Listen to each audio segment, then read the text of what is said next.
സംസ്ഥാന ആരോഗ്യ വകുപ്പിന്റെ ഹൃദയാഘാത പ്രഥമ ശുശ്രൂഷ പരിശീലന ബോധവൽക്കരണ ക്യാമ്പയിനായ ഹൃദയപൂർവ്വത്തിന്റെ സംസ്ഥാനതല ഉദ്ഘാടനം നിയമസഭാ അങ്കണത്തിലെ ശങ്കരനാരായണൻ തമ്പി ഹാളിൽ മുഖ്യമന്ത്രി പിണറായി വിജയൻ നിർവഹിച്ചു.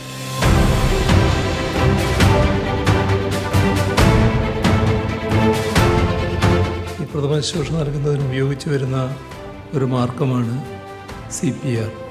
ഇത് ഈ പരിശീലനം നൽകുന്നതിന് പൊതുസമൂഹത്തെ ആകെ പ്രാപ്തമാക്കുക, ഇതാണ് ഈ പദ്ധതിയിലൂടെ ലക്ഷ്യമിടുന്നത്.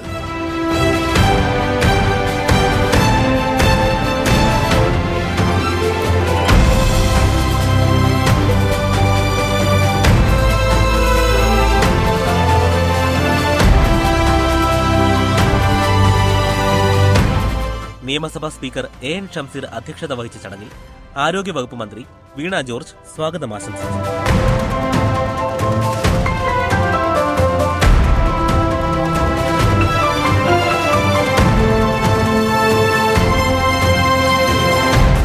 ഇത്തരമൊരു മാസീവ് ക്യാമ്പയിൻ കേരളത്തിലെമ്പാടും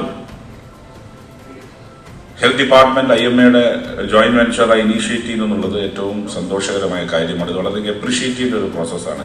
മന്ത്രിമാരായ K. Rajan, K. Krishnankutty, AK. Saseendran, Kadannappally Ramachandran, GR Anil എന്നിവരും പരിപാടിയുടെ ഭാഗമായി. National health mission state mission ഡയറക്ടറായ ഡോക്ടർ വിനയ് ഗോയൽ IAS ചടങ്ങിന് നന്ദി അറിയിച്ചു. ഉദ്ഘാടനത്തിന് ശേഷം നിയമസഭാ സാമാജികർക്കും ജീവനക്കാർക്കുമുള്ള പരിശീലനം നടന്നു. ഹൃദയാഘാതം ഉണ്ടാകുന്ന രോഗിക്ക് ആശുപത്രിയിൽ എത്തിക്കുന്നതിന് മുൻപ് നൽകുന്ന ശാസ്ത്രീയമായ പ്രഥമ ശുശ്രൂഷ പരിശീലനം ലഭ്യമാക്കുന്നതിന്റെ ഭാഗമായാണ് പരിശീലന പരിപാടി സംഘടിപ്പിച്ചത്.